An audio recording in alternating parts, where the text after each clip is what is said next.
Talk and Rock Radio, where friends meet at the intersection of life, inspiration, and music. Here's your host, Rick Kern.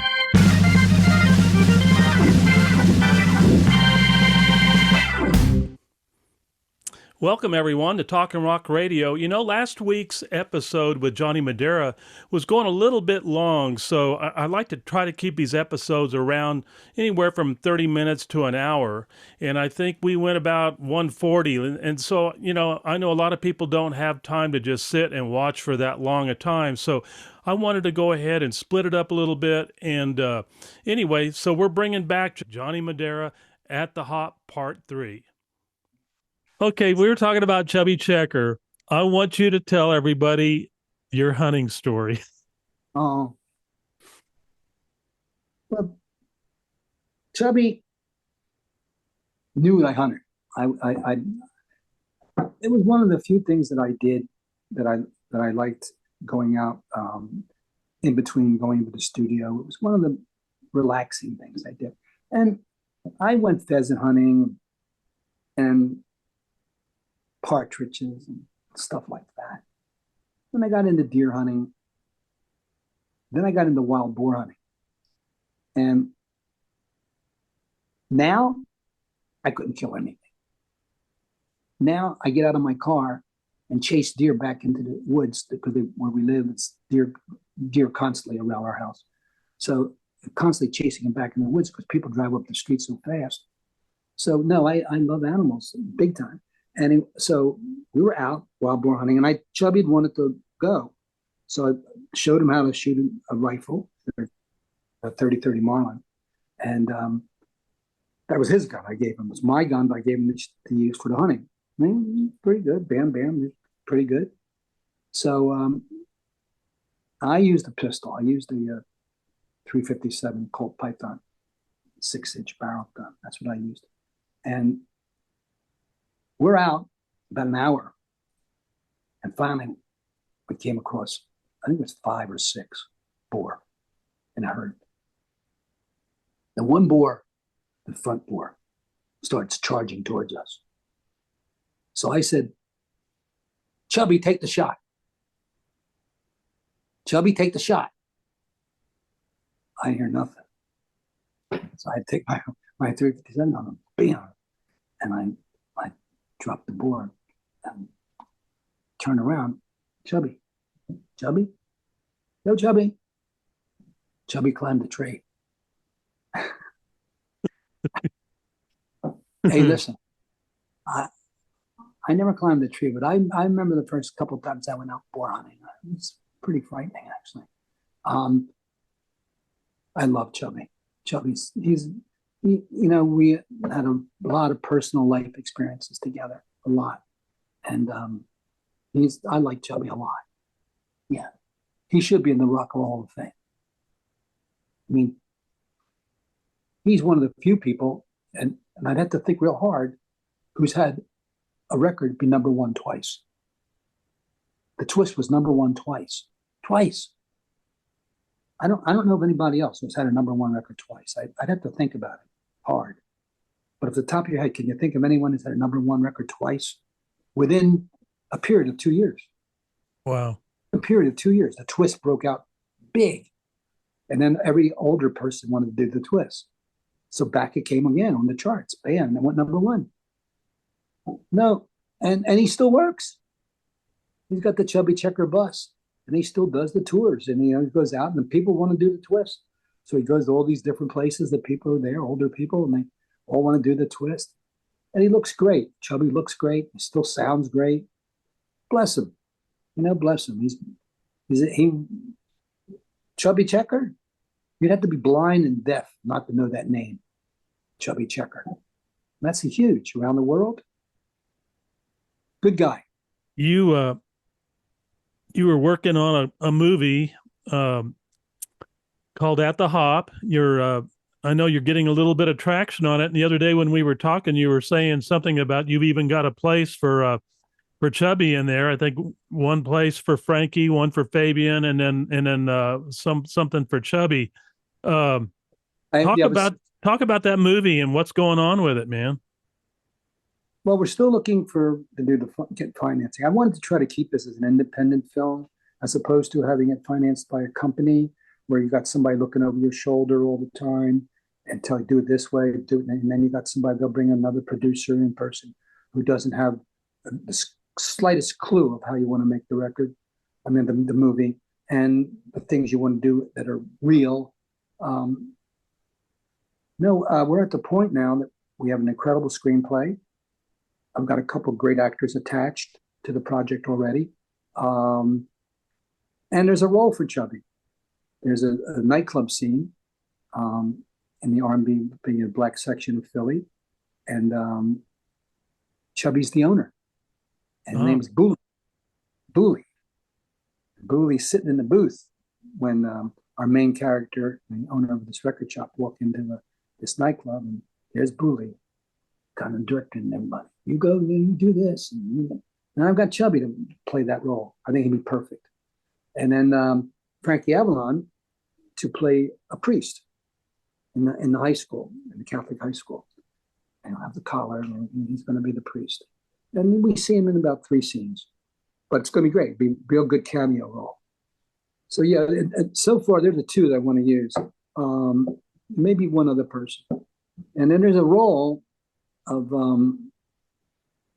the teacher who teaches our main character opera, and he's an established opera teacher, and that role, I'm thinking about that role. I'm thinking maybe I'd like to play that role. I'm not sure. And I've done a bit of acting, and I don't know. You know what happens, Rick, as you grow older, you're stretching out and wanting to do things that are different, or do things that are different than all the things you've been doing. Like I'm working on these concertos. I've got 2 pieces done so far. Different when I die. The John Madara's concertos. This is so cool, because as I sit here listening to you telling me this, how you're going to maybe go and play this opera part. When I got off the road doing the rock and roll thing and touring for, almost 6 years, came back to El Paso, and I joined a local group that sang concerto kind of stuff. It was, that was kind of my background in college and everything, doing Caballeria Rusticana. We did La Boheme, we did West Side Story. We did a lot of stuff, but I joined this group called the Bruce Nearing Consort, and we were doing all this long hair stuff, and I loved it, because it brought back some of my training and an opportunity to sing some of the classics again. It was just so much fun. Well, yeah, Bobby, our main character, Bobby, shows up every once a week to the opera teacher, and he's got a great voice, Bobby, and that's his destiny. But rock and roll and the death of a friend are going to change that. But that role, the role of the opera teacher, just let my hair grow longer. And yeah, let me know how that works out, man. Let's get real down here, I think for me, I always want to do different things. I do want to, before I go to see Elvis, I want to do things that appeal to me and things I've never done. I've done some acting, but I'm talking about just things, the musical, the opera, doing the concertos. They're so much fun. I mean, I'm sitting there in the computer, and all is just the computer and my brain, and how you're interacting with parts, and you do a part, and you go, let me take that track off. Let me put this one, and you have total control of what you're doing. And I'll send you one. It's one thing I finished. It's about Philly, actually. That's it. This is a good one. It's really good. And I just finished the second one. I sent you another one. I think I sent you one. Did I send you Fortune?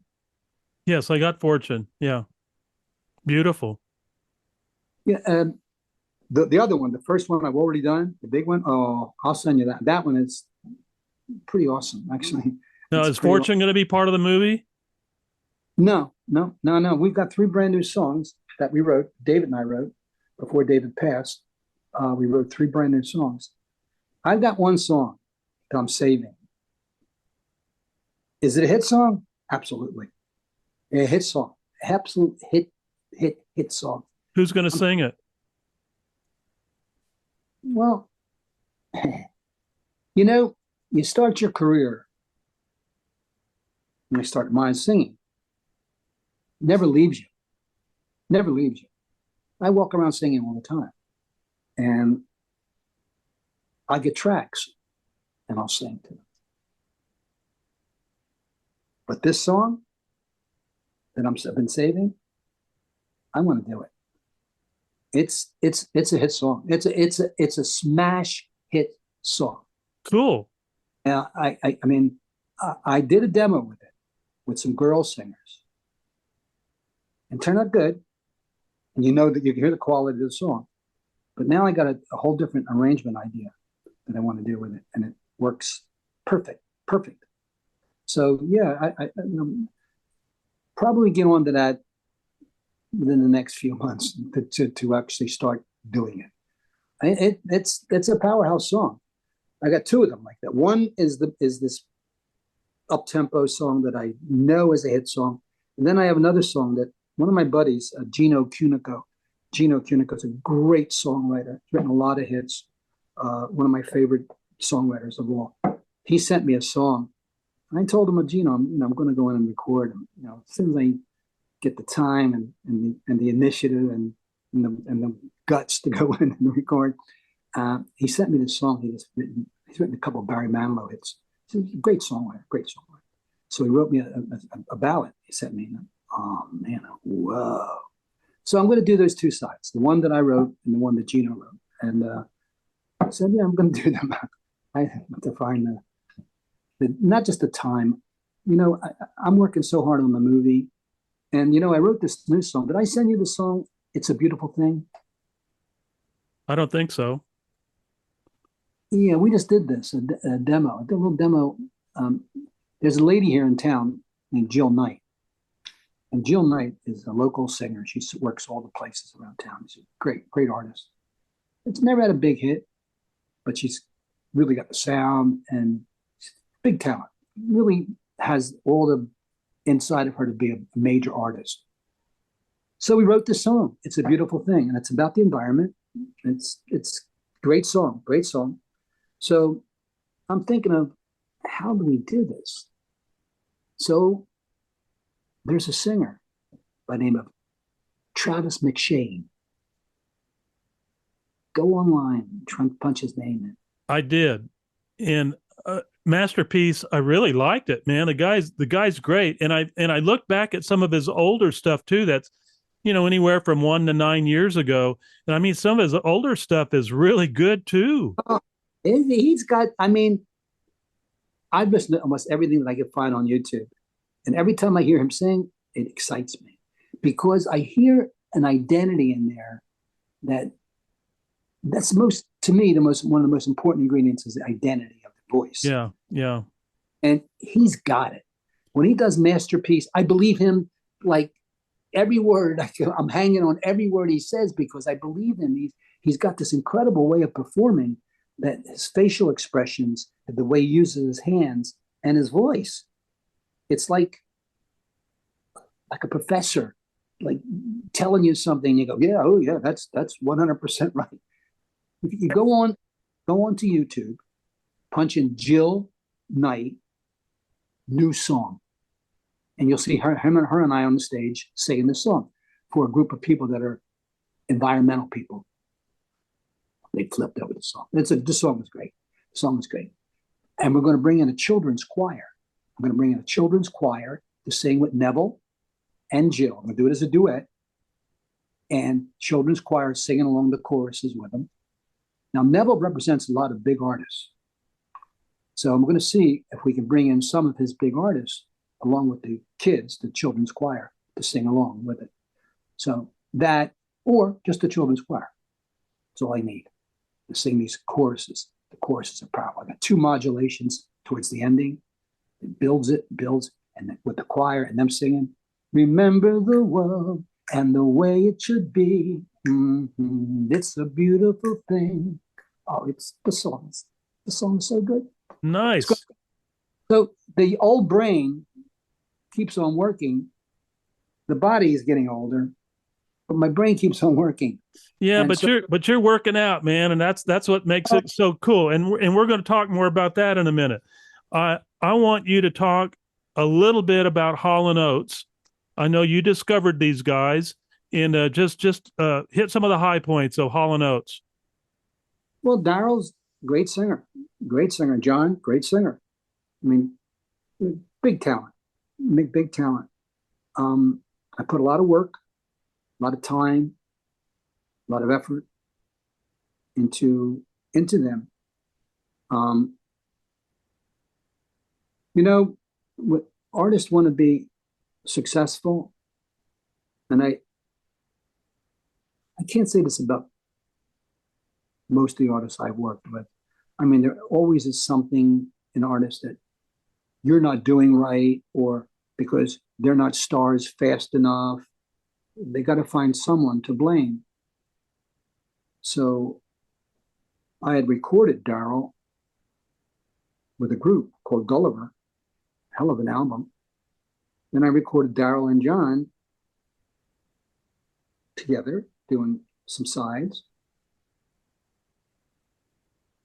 You want the whole story? Yeah, go for it.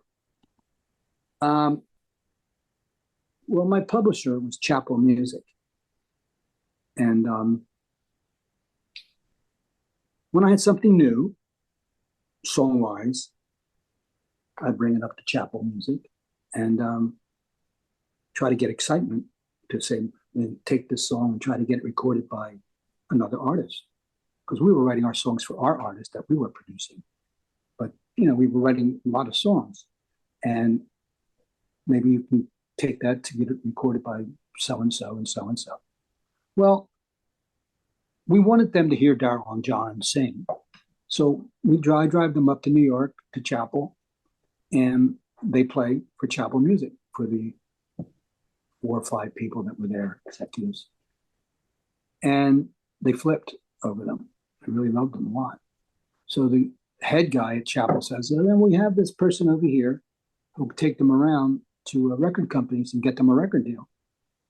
So just send them up to New York, and so-and-so over here will take care of them, take them around, we'll eventually get them a record deal. I said, sure, that's great. So I'm back in Philly doing my sessions, you know, and then Daryl and John come up to New York to meet with this guy who's going to take them around to different companies. And that's what was going on. And I'm happy with that. Then one day I get a phone call from my lawyer who says, Daryl and John went out of their contract. I said, what? They went out of their contract. I said, why? They said you didn't record the required amount of sides per year. I said, Stu, I recorded way more. Their contract calls for an album a year. I said, I've recorded 3 albums, and I've recorded like over 40 sides with these guys through my contract period. So I recorded way more than I'm supposed to. So, but they went out. Well, the guy who took them around from Chapel Music was this guy, Tommy Mottola. And they get a deal at Atlantic. He had got a deal for them at Atlantic, and that was it. They wanted out of their contract. He's going to manage them. He's going to make them big stars. And so I guess most of the people know the story about Tommy Mottola after that, who he became the head of CBS Sony. And anyway, was not a good thing. It was not a good thing. One of the few things we have control of in life is loyalty and kindness and love, how we treat people. Important. So I missed out on the main part of their career. I had points on the first Atlantic album, but they didn't have any success until they went to RCA with Sarah Smile. So, but yeah, they weren't nice, not nice. And they showed up at my office after I told them I told them I wasn't going to let them out of their contract with a big 6'2" guy who threatens me that if you're going to let them out of their contract, I'm going to dinky winky dink you. And I told him, I said, who the hell are you? I said, get out of my office. Comes over to my desk, he takes a swing at me. So I boxed for 15 years. So I have pretty much automatic moves that when somebody tries to hurt me. So I just pulled my head back and he kind of brushed my chin a little bit. But he was wide open, and I hit him with a left hook and a right cross. And Len Barry was in the office next door, which the wall, that office between my wall and it was razor thin. So he's in there working with Leon. And Lenny comes busting through my office door and he says, what the is going on here? And he grabbed the guy from the floor. The guy was half down on the floor, it's halfway on the floor, his legs were buckled. And Lenny grabbed him by here and walked him out of the office and got Daryl and John out. And when he just watched them go away, he says, I won't say the words that Lenny said to them, but no, I mean, that's the only time I've ever had trouble with an artist, the only time. And that mostly, I would say, was, one of the two.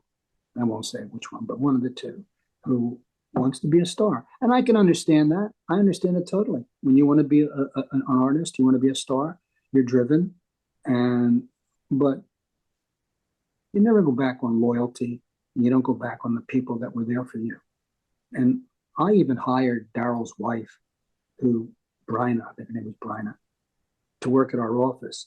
And I didn't really need a second secretary, but hired her because I knew Daryl was struggling, financially. Though I gave Daryl a check every week. Got a check every single week.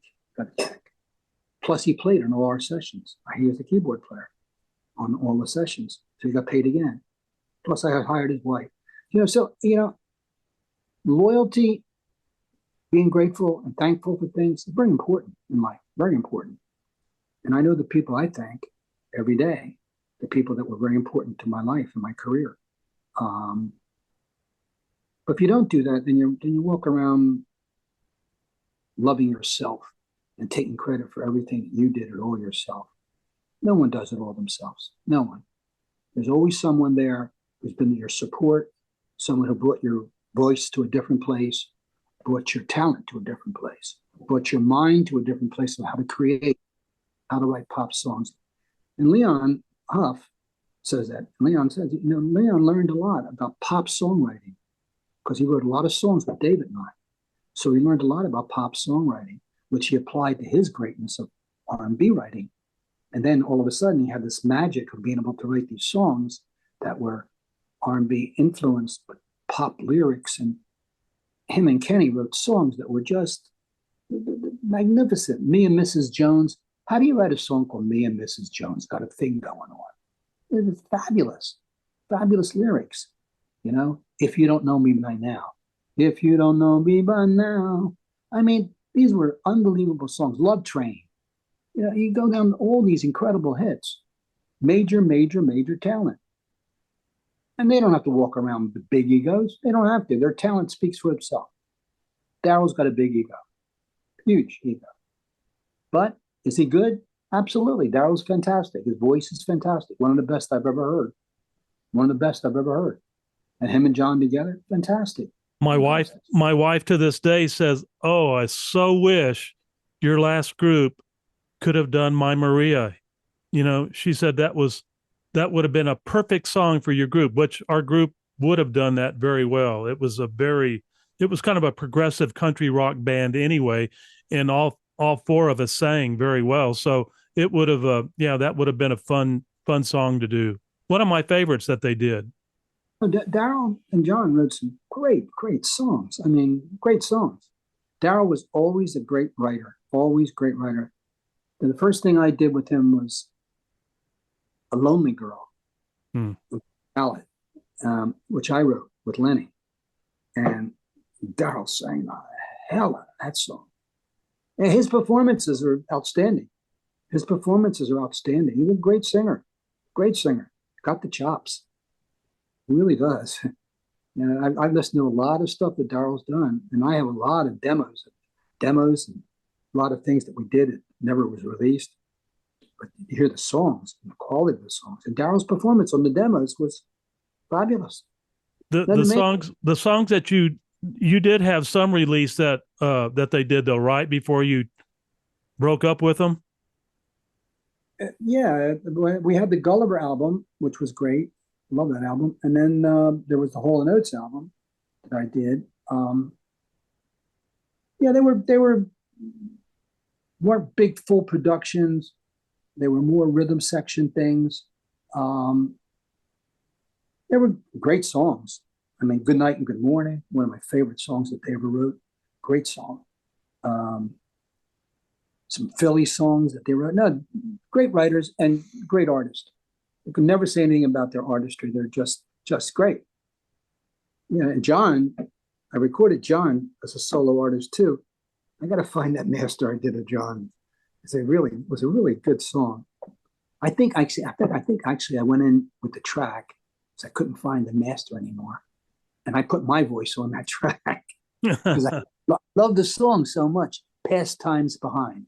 It's called Pastimes Behind, and I put my voice on. I'll send that to you. That's a good recording. A good song. It's a great song. And, the songs those guys wrote were fabulous. But along with that, fabulous talent. There has to be kindness. There has to be love.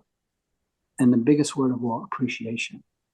You know, the one thing that I could say about the artists I worked with, the Pixies 3, fantastic. Still have a great relationship with them. Came to when David and I got inducted into the Walk of Fame in Philadelphia, they came from Virginia Beach, Cleveland.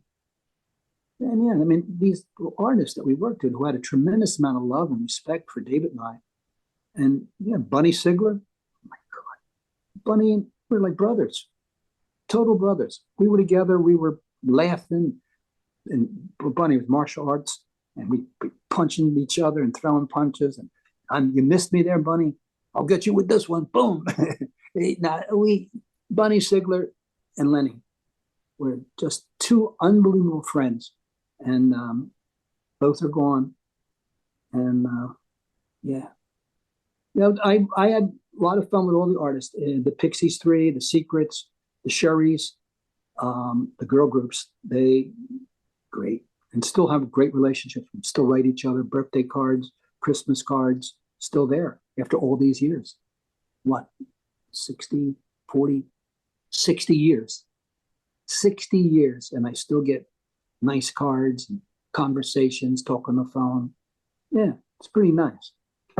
Yeah, the only ones that don't do that is Daryl Hall Johnson. They don't ever call me.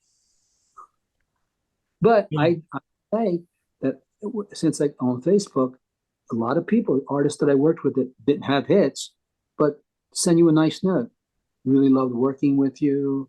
You know, a good part of my life. And yeah, that's really nice. You know, that to me is everything. That means more to me than anything when somebody thanks me and appreciates the work. Because I must say, I give 1,000% when I work on a project. I really do, because it's not just making a record to me. It's creating a piece of history and something that if my name's going to be on it, I want it to be really good. You know, something that I did that I'm proud of. Did I make some records I wasn't proud of? Yeah, I made a few that I wasn't proud of. But I went, huh? I made that record? Really? Yeah, but the most of the records we've made, and I must say the artists have been great. I really have. I've enjoyed the artists so much. Yeah, we had so much fun in the studios.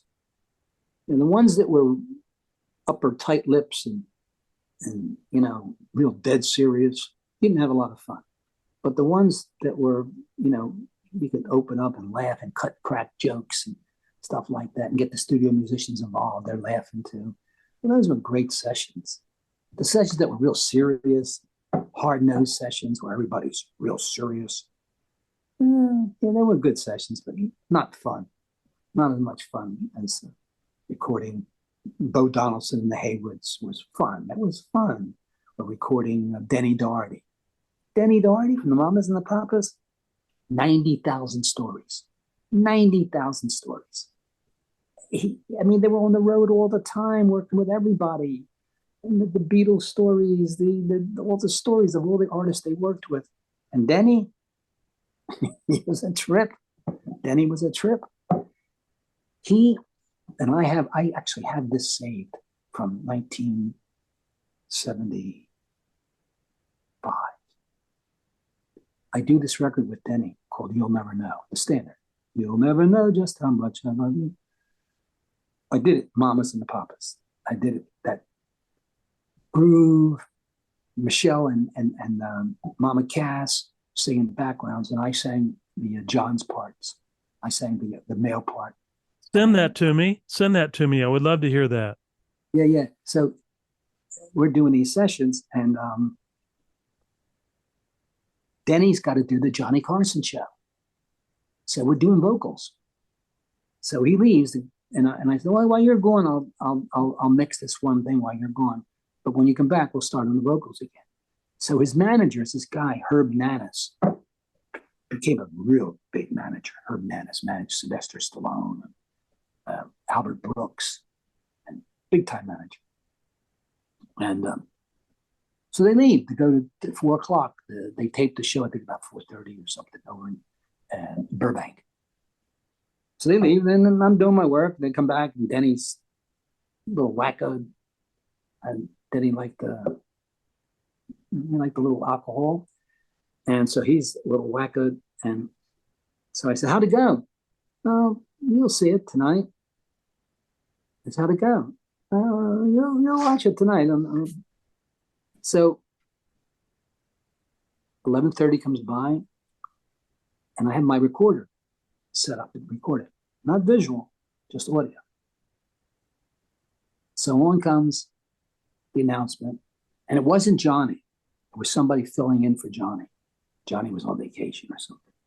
And here he is. He's had many hit records, but you know him as the Mamas and the Papas. But here is Denny Doherty singing his latest hit record, and the record was on the charts. The record was like 80. Here he's singing his latest hit record, You'll Never Know. The music comes on. He's drunk. Oh, no. I'll never know just how much I love you. You'll never know just how much I care.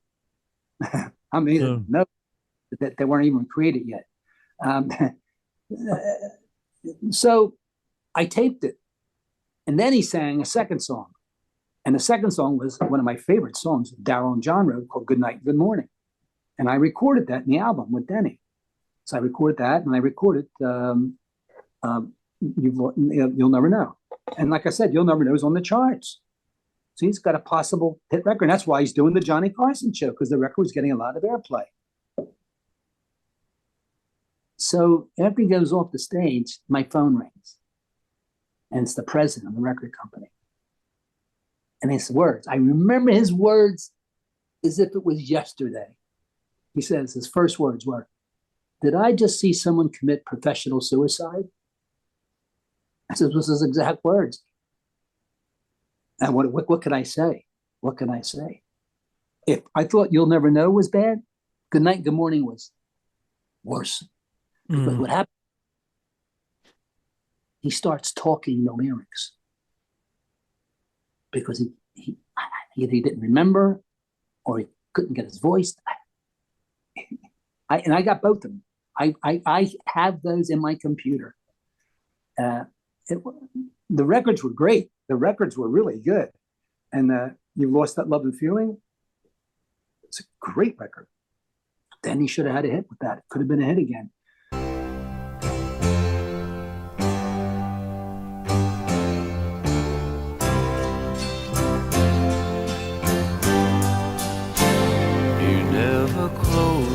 Eyes anymore when I kiss your lips,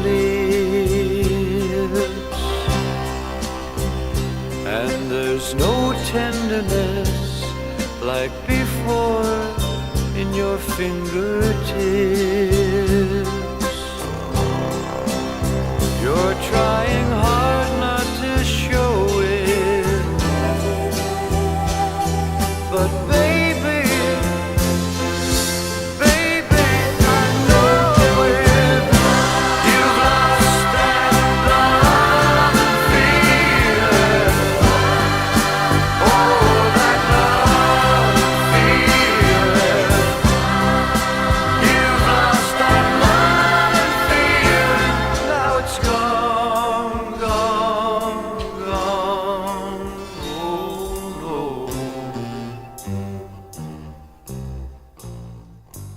Now there's But what can you do?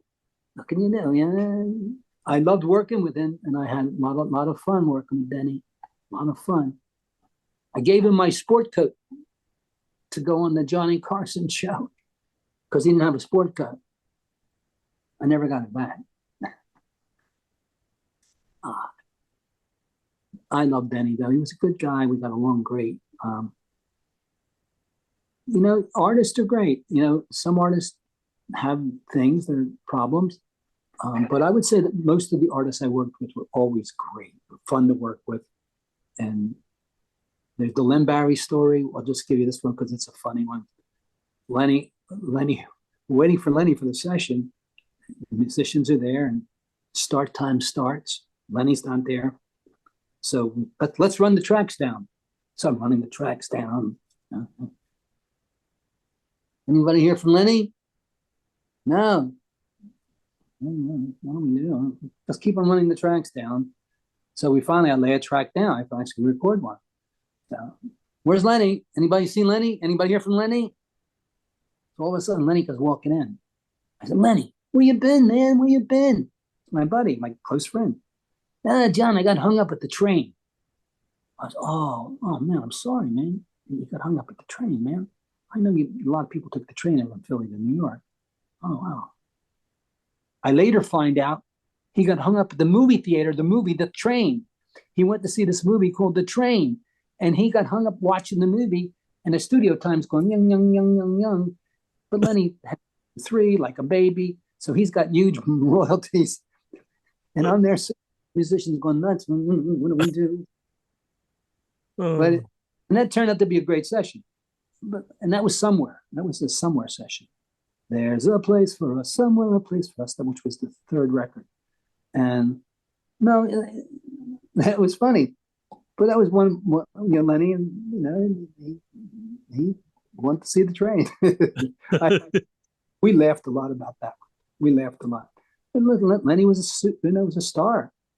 He was a star. #1 record in the country, man, #1 record. And to watch Lenny perform, his performances were just wonderful.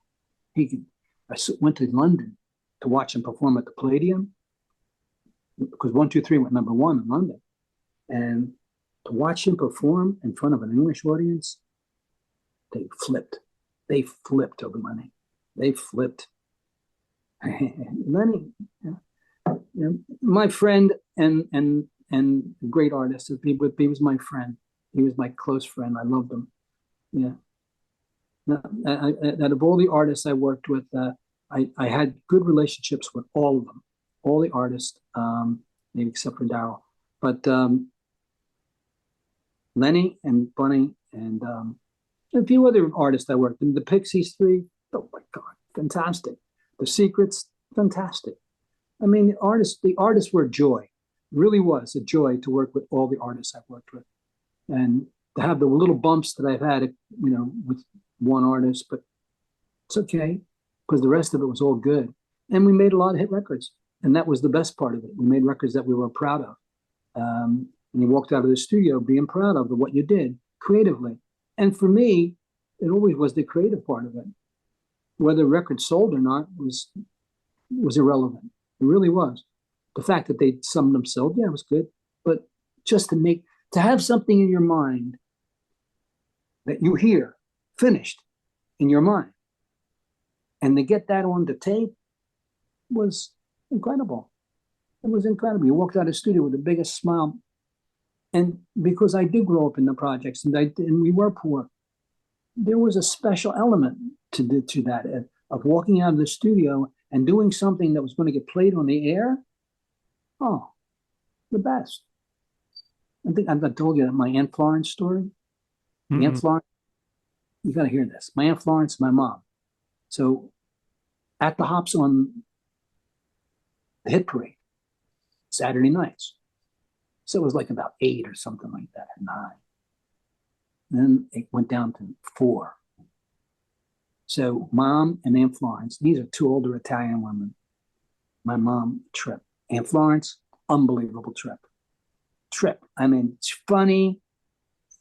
Come out with things out of her mouth that would shock you to death. I mean, unbelievable people. So we're watching the hit parade. Just Aunt Florence, my mom, and me. And they down to number 4, no at the hop. Number 3, no at the hop. Number 2, no at the hop. So I remember clearly, I said to my mom and Aunt Florence, oh, well, at least it was on there. We got on to the hit parade, and that was great, man. And so we're sitting there, and I forget who the announcer was, male announcer. He says, and now for the number 1 record this week, At the Hop. Oh, I just fell down. I fell down and was like, huh, what? Ooh, Projects, South Philly, poor. Number 1 record, At the Hop. Wow. Yeah, those are they're memorable because your life is changing constantly, and you're doing what you love to do, but you never know what else you're going to do. Know that you had At the Hop. Oh, I had a hit record. That was great, but you never know you're going to have another hit record ever. You know, you're sitting there and you're going, oh man, I had a hit record. Isn't that great? Man, it was on television and people sang it. Oh, that's great. But you never think you're going to have another one. Then you have another one, and then you have another one. It was a wonderful experience being able to come from that place of not knowing what you're going to eat the next day to making records that filled your soul with such joy and happiness. So I'm making records, and my life changed dramatically. I went from being a messenger for the Philadelphia Inquirer, working at the gasoline stations on the weekends, 1 night a week, cutting lawns, Saturday at the golf course carrying 2 golf bags, to making records.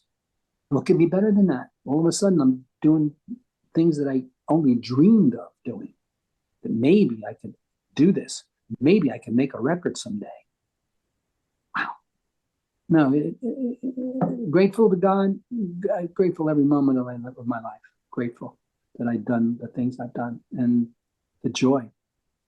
I love listening to the records still, or going on YouTube and listening to an old record that I forgot about or forgot the B-side. And there it is on YouTube. And I go, whoa, yeah, I remember that. And then, oh, I had trouble doing that part. And then, no, it's, I can just say to you that I find life a blessing. It really is. It's a blessing. Especially if you can do the things you love to do. And never take no for an answer. You know, the record companies. This is the second show you've done with me, and I might even split this one up because we went a little long, but I love this. I got to tell you, man, you bring so much joy to my soul, you know, and I know you are blessed to do what you do and what you've done with your records and your great stories. But I got to tell you, man, you're a blessing to us. You're a blessing to me to be bringing these wonderful stories. They're all heartfelt and so valuable. This is why I do these shows, because I absolutely love the stories. And are we going to do any more of these shows? Yeah, I want to do some more shows with you because I know you've got a lot of stories there that need to be still told. And I just love it, man. I love having you as my new Goomba, man. You're the real deal. Well, coming At the Hop, the motion picture, and it's going to be so good because it's going to be real. It's not Happy Days, which was great. Not American Graffiti. This is South Philadelphia, 1957, the real thing that was going on. And yeah, it's going to be good. We got a great screenplay, and either to doing it as a feature film, which it's done the way it is right now as a feature film, but we've been doing some little modifications to try to turn it into a 7 or 8 part series, ending all these series at the Hop with great oldie rock and roll music that a lot of the kids have not been exposed to. So I see an audience of not just a young audience, but I see an audience of older audience, the people that grew up with the music, that grew up with the songs and the era. Because I don't know of anything that's on TV or movies that's about the era. That magical era of the 50s was magical. It's when music changed dramatically. It's when it was after the war. The optimism in America was zooming. We were building things where the country was zooming. And it was a great era for the beginning of this new music. And how it affected families, how it affected the kids. And that's at the Hop. It's all the wonderful feelings of that era, the down parts of the era, the parts that were the stumbling blocks for young people, but it's all there. And it's the kind of thing that I've read the screenplay a dozen times or more. And every time I read it, I get tears, I get laughters. And when I'm done reading it and it's over, I got big tears pouring down my face, big tears, because the ending is superb.